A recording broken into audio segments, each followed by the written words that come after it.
Jaya Radha Madhava Kunja Bihari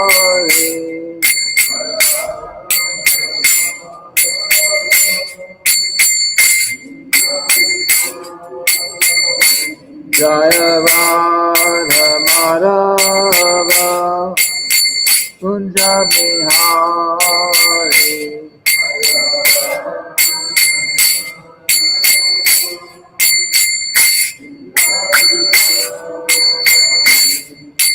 Gopi Chandra Ballabha Girivara Hari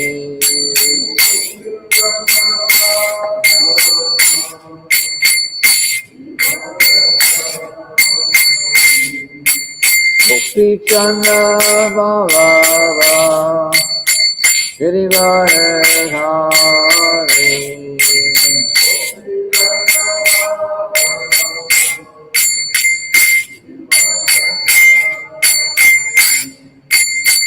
Yashoda Nandana Braja Janarandana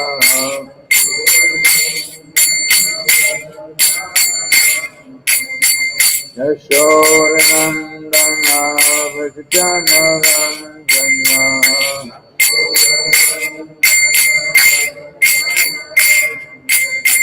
Yamuna Tira Vandachari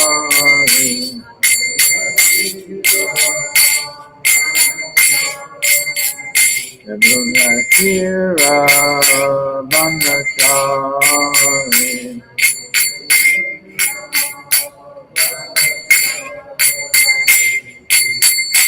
Hare Krishna, Hare Krishna, Krishna Krishna, Hare Hare, Hare Rama, Hare Rama, Rama Rama, Hare Hare.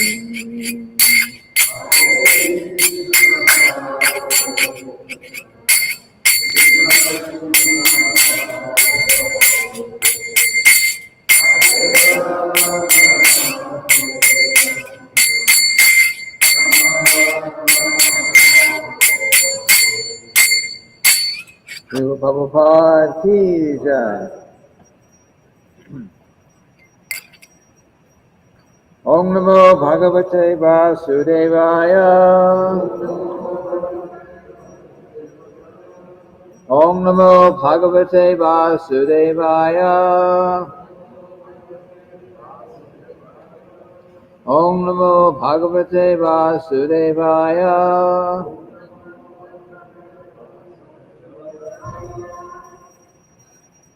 So, reading from Srimad-bhagavatam, 9th Canto, Chapter 20, Text 16.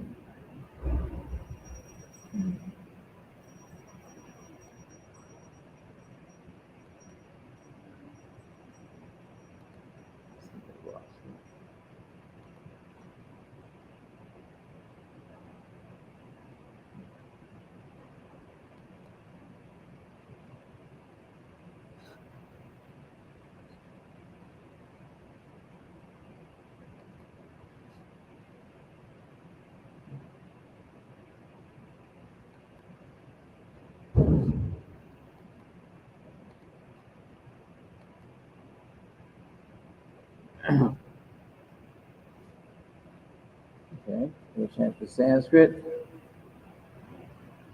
Om ityukte yata dharman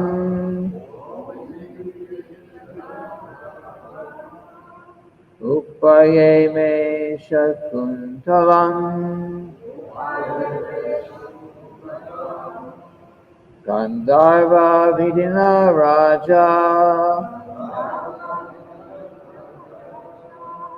Desha kala vidanavit Om ityukte yata dharman Upaye me shakuntalam Gandharva Vidina Raja Desha Kala Vidhanavit Om Ityukte Yata Dharmam Upayeme Shakuntalam Gandharva Vidina Raja Desha Kala Vidhanavit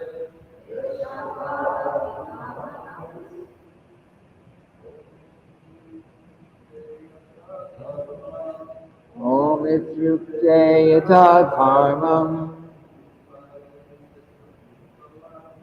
Upayeme Sakuntalam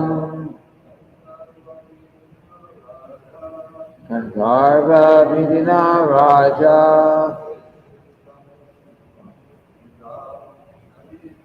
Deshakala Vidhanavit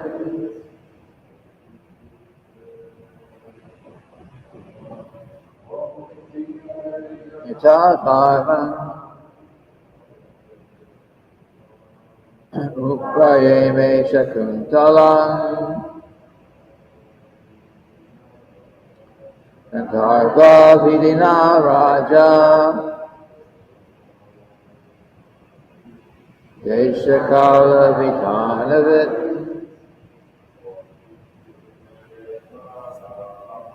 Omityukte Yata Dharman Upayeme Sakuntalam Gandharva Vidina Raja Deshakala Vidhanavit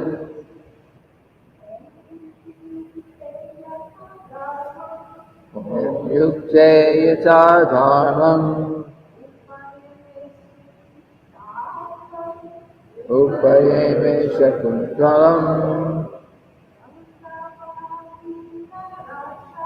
Gandharva Vidina Raja Deshakala Vidhanavit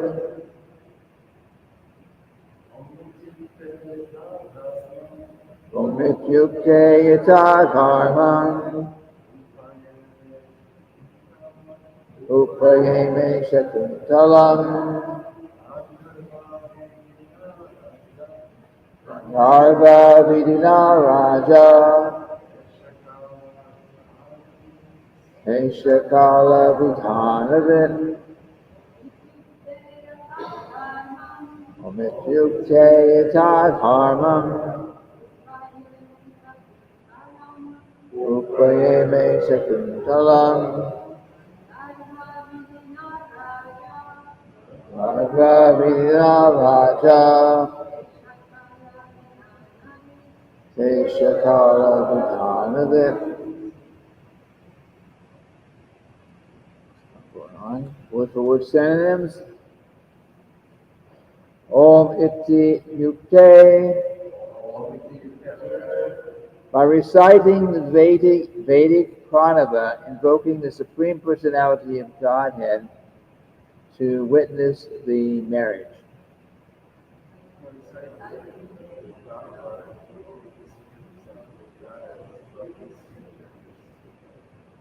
Yatha Dharman, exactly according to the principles of religion.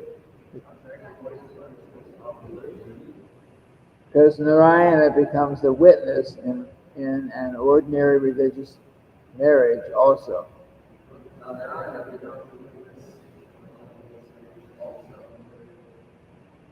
Upayeme, he married. Shakuntalam, the girl Shakuntala. Gandharva Vidina, by the regulative principle of the Gandharvas without deviation from religious principles.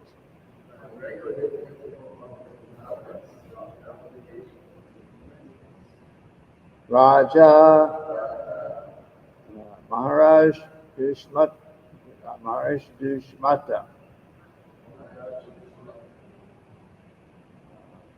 Desha Kale Vinavit. Completely aware of duties according to time, position, and objective.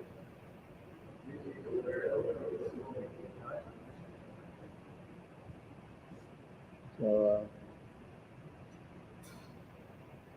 with translation, when Shakuntala responded to Maharaj Dushmanta's proposal with silence, the agreement was complete.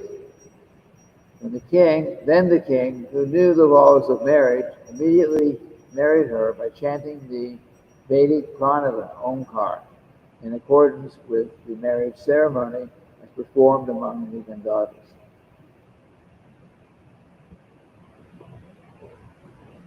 So, after me. When Shakuntala responded to Maharaj Dushmanta's proposal,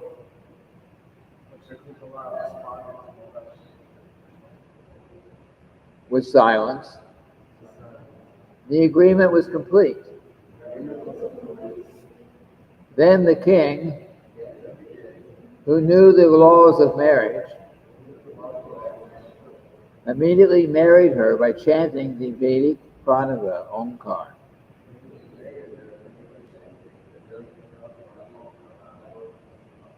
In accordance with the marriage ceremony as performed among the Gandharvas.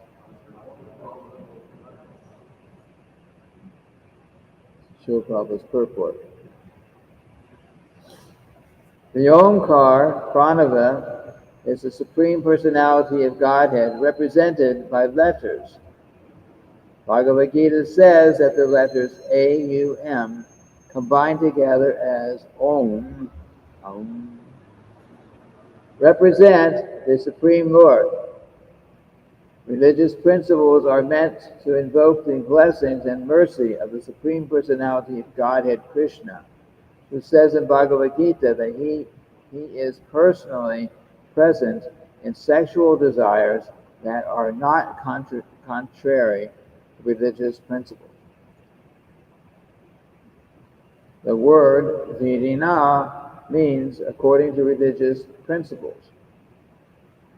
The association of men and women according to religious principles is allowed in Vedic culture. In our Krishna consciousness movement, we allow marriage on the basis of religious principles, but the sexual combination of men and women as friends is irreligious and is not allowed. So,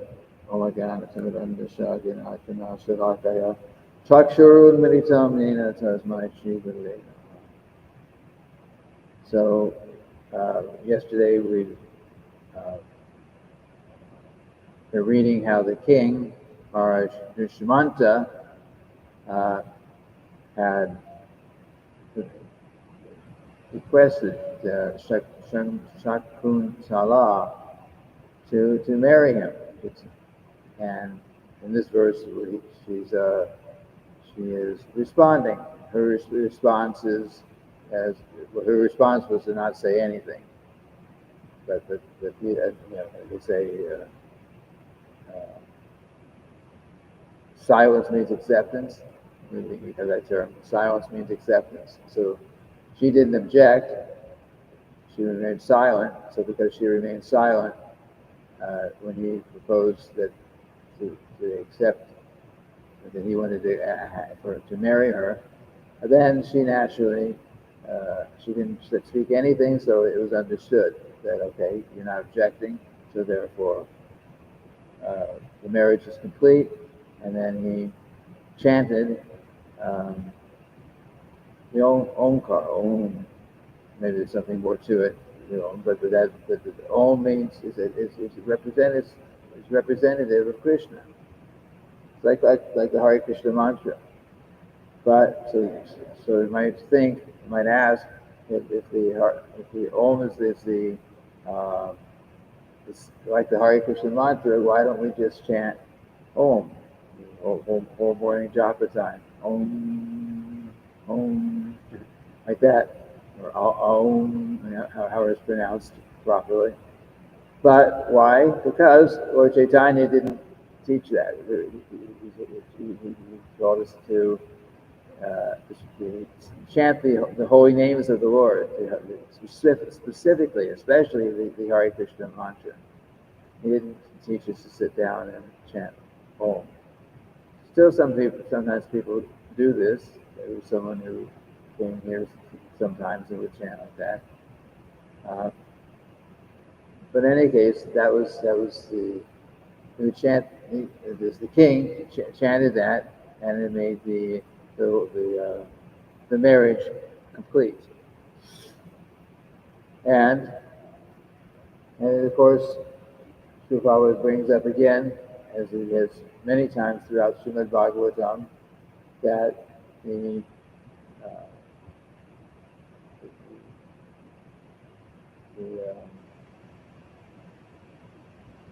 any kind of enjoyment, including sexual enjoyment, according to religious principles, is allowed.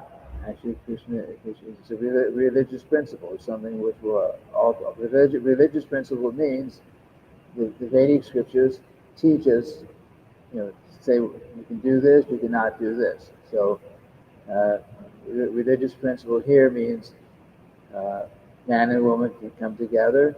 There's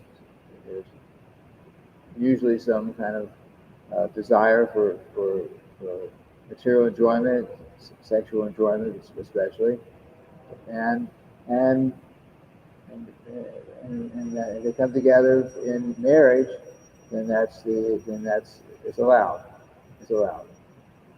Uh, we saw the same thing previous chapter with King Yayati, right? He,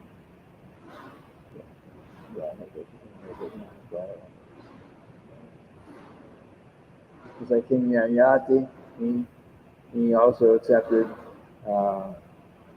someone as his wife, and they had a very happy material relationship for 1,000 years.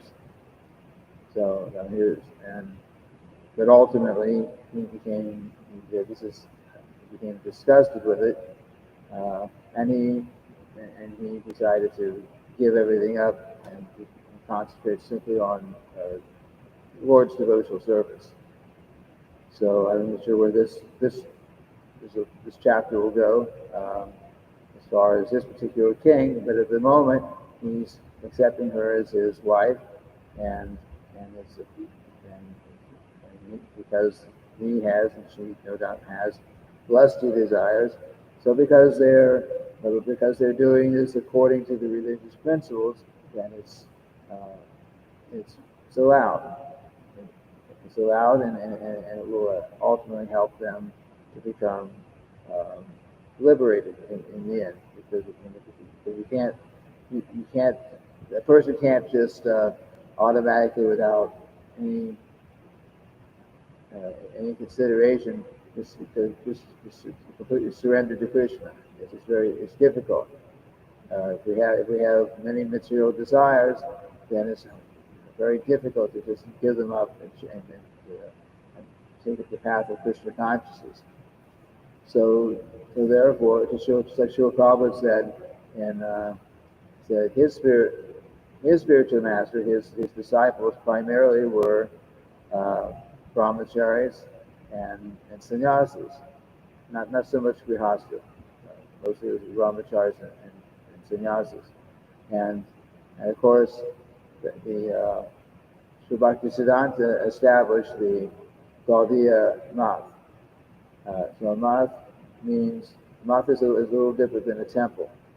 And the math who lives there is renunciates, brahmacharis and sannyasis, basically. That's the system. Srila Prabhupada didn't establish math because he knew that in Western countries, especially America, the mixing of men and women is very It's very common, it's very normal in the society, in the material society. And so he established temples, and in the temples there is a opportunity for men and women, sometimes living together, married together, um, to live in a temple and practice Krishna consciousness. So that was Srila Prabhupada's consideration. He specifically didn't call this the Hare Krishna mosque. He called it the Hare Krishna's temples, and there is a distinction between temple and a mosque. But in any case, it's all for the purpose of becoming Krishna conscious. And Srila Prabhupada very much, he says here, the association of men and women according to religious principles is allowed in the Vedic culture. In our Krishna consciousness movement, we allow marriage on the basis of religious principles, but the sexual combination of men and women as friends is irreligious and is not allowed. Means material society, boyfriend girlfriend situation is not, and sexual relationships within that boyfriend girlfriend situation is simply not allowed. It's irreligious.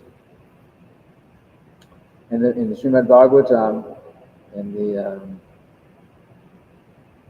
the first canto, Srila Prabhupada gives some certain recommendations for the society in general. Srila Prabhupada actually put all the major philosophy of the Srimad-bhagavatam, he packed it all in the first canto, those first 3 volumes that he wrote, prepared, and brought with him to America. And he did that because he didn't really know if he would be able to complete the Srimad-bhagavatam. He was already, when the time he left, he was 70 years old, and maybe the health was not so good, and so that was a very big endeavor. So Srila Prabhupada would put all the philosophy, all the essential philosophy in that first canto. And in that first canto, one of the things that he said was that as a recommendation for the general society, and the general outside society, was that I think at the age of 25, all men or most men would be married, and of course the women would be.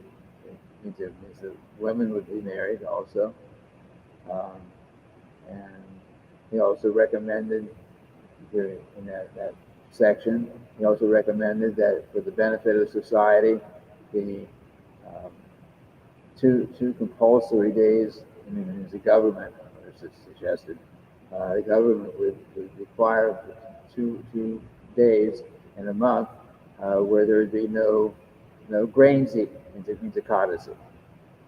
Mr. Code actually recommended that for the whole society, the material society. And he said that would be very good. It'd be very good for the health of the people, and it would also be, those grains that would have been used on those 2 days could be set aside as in storage for when maybe it would become necessary later on. So, various reasons, he suggested these kind of things. And in the early days of ISKCON,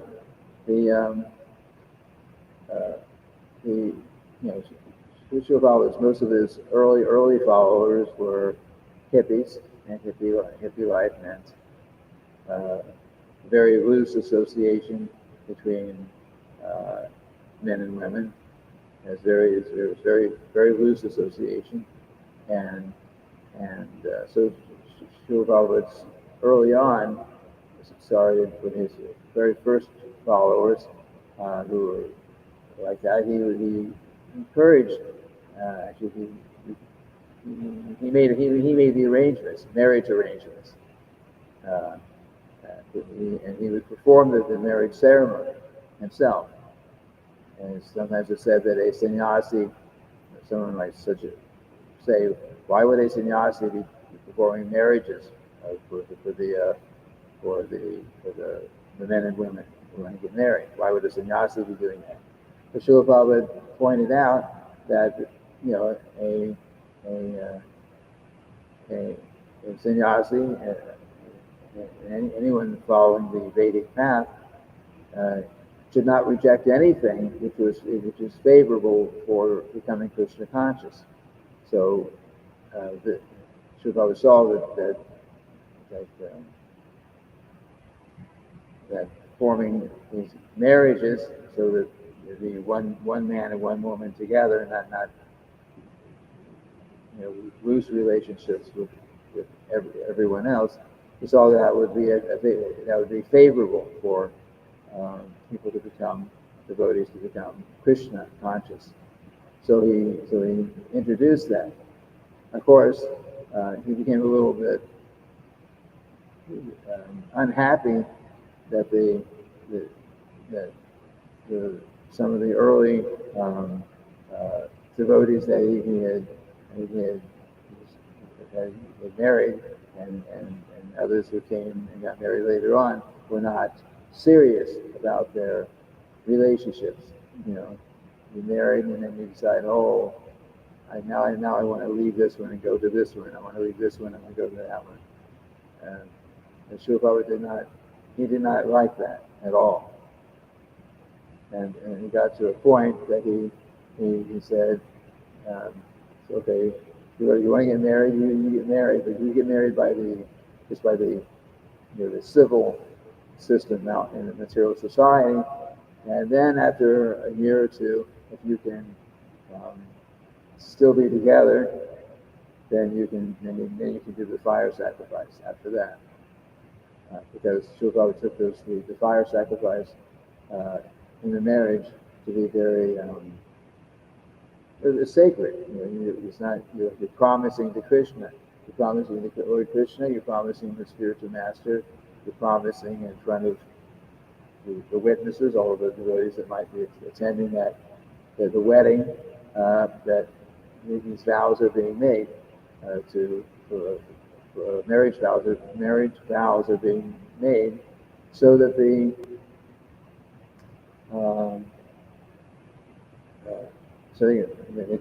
can be married, and they can stay together and practice Krishna consciousness themselves together. So then, and if you later on say, no, I decide I don't like her anymore. I don't like him anymore. I don't mean go to someone else. So then that's Srila Prabhupada didn't like that. So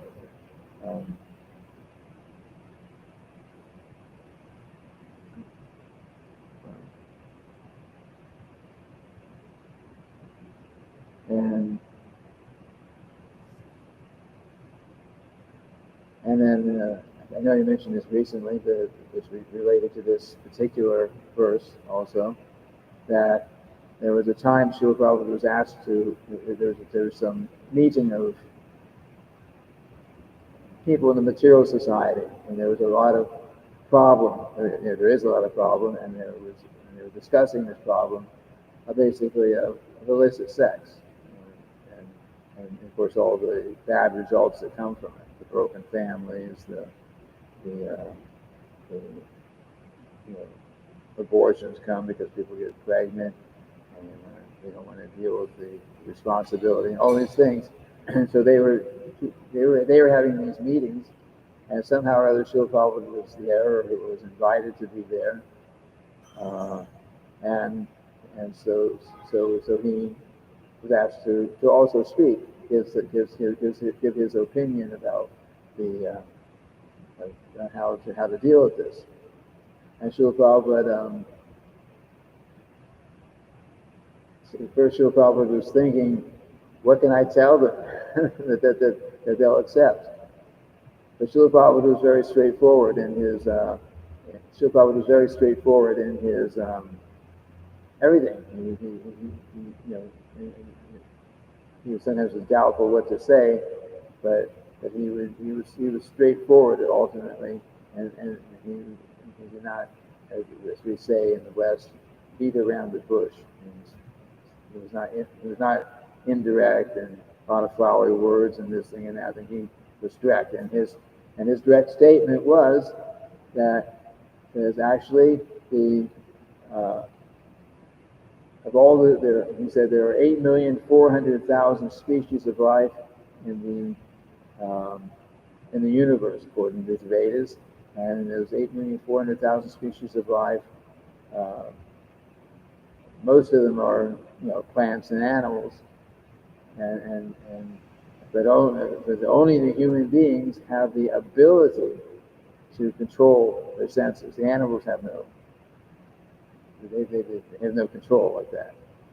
So Srila Prabhupada says, so if we have a human body, the solution to this whole problem is you simply have to control your senses. You don't engage in all kinds of illicit sexual activities and then deal with the problems. You have a human body, you're a human being, and he said you simply have to control your senses. You live according to religious principles. It means you're married and you have a relationship with your husband or your wife, and no one else. And that's the whole idea of the marriage. A man doesn't go to so many other women, and there's just some society where he actually has so many wives, which is there in the Vedic culture, but we don't have that legally within the modern society, at least not in American society. But Srila Prabhupada wanted,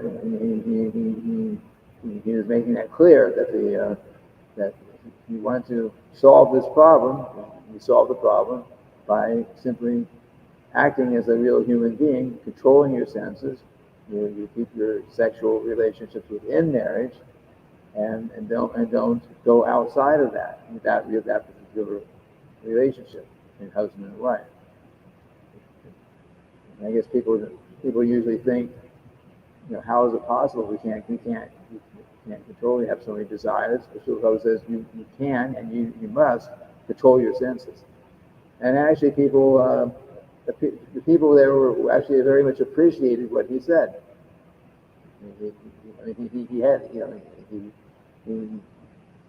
He said exactly, gave the perfect answer, and people accepted and appreciated the straightforward truthfulness of what he said. There may be so many other ideas and solutions in this society to try to fix these problems, but the whole thing can be solved simply by the people, the man and the woman, controlling their senses. And that's why in Vedic culture, the women were always protected. So in childhood, by the father, in the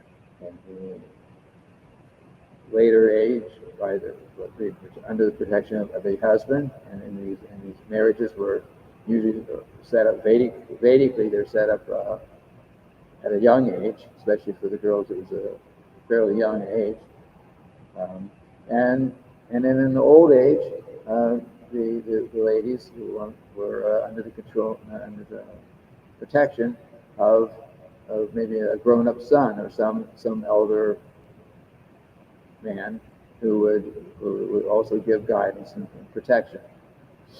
And Arjuna, when he was making arguments to Krishna about why he should not fight in the battle of Kurukshetra, he had many arguments, and good arguments. Actually, they're very good arguments. One of his arguments was, if we fight, then we'll kill so many of the elder men, so many of the men, and who were actually the fathers or or husbands of many, actually millions of women. And he said, if you have this, then who will oversee them? Who will protect them? The women. Women were not fighting, and women are not affected by them. I mean, they were not. Battle of Kurukshetra. It wasn't like modern warfare where people drop bombs in the middle of the city and they kill not just the leaders, not just those who are fighting, but anyone and everyone, just destroy everything. It's not that battle was not like that. They had their place, and who was fighting? Only those who were fighting were out possibly to get killed. So anyway, Arjuna made that point that if we kill all these men, then who will protect the women? And if the women are not protected, then there will be unwanted progeny. Means if they're not protected, then of course there will be illicit sex, and then there will be children that are born that were not conceived in the right consciousness, and so on like that. So he made that argument. And of course, in modern times, even without the Battle of Kurukshetra, these things do happen, and so the best thing is to, in modern society, is that women are protected by as I said, by the father, by the husband, or by the maybe an older son, and also the king was. In general, he had to give protection to his citizens, right? The king would have to give protection to his citizens. So of course, for the king in Vedic culture, they give protection to all praja. Praja means anyone who's born in his kingdom. But they gave special protection to the old men, the women in general, the cows, and brahmanas. Yes, the brahmanas. Brahmanas are not going to fight, and their spiritual guidance is very important in society. The old men they're old, so if you get old, you can't. It's difficult to defend yourself. So the king gave special protection to them. Women in general, he gave protection, and the children, and of course children are children, so they can't defend themselves, and they have to be protected. And the kings in the Vedic culture one of their duties was to make sure that everyone was engaged in some, not just engaged, but engaged in some useful activity in the society. We have modern times when people get, so much welfare checks and things like that, and maybe you don't have to really do anything, and then there's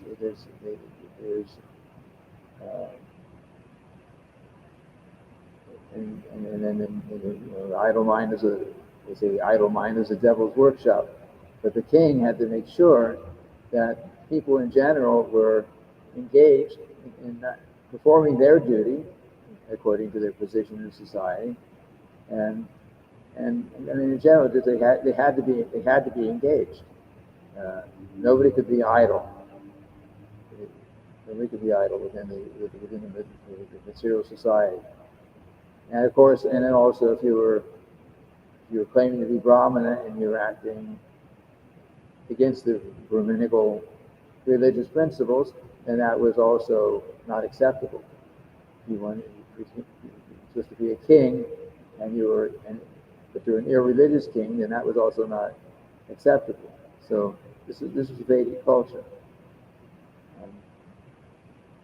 So the point there and the point here is that many things can be done but they have to be done according to the religious principles, and the actual benefit, the purpose for the doing things according to religious principles, is that the human being will gradually, maybe slowly, but at least gradually, be elevated to the point of becoming Krishna conscious. Elevation maybe go over, probably does go over lifetimes, um, but it would become gradually elevated. Whereas in modern society, most people are just simply degrading themselves completely by their activities. There's no religious principles, and of course that leads to lower taking birth in the future, and other species of life, even plant life. We don't know. So, anyway, these are a couple of points here. Any questions, comments? Anyone?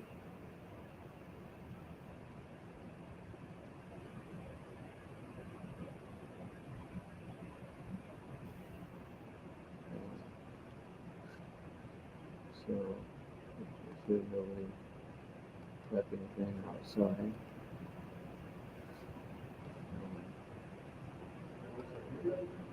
Huh?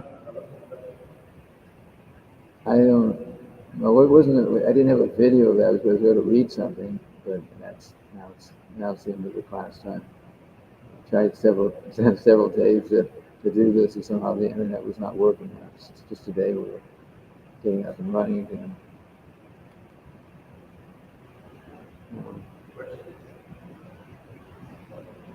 Yeah, that's so. It says thank you very much.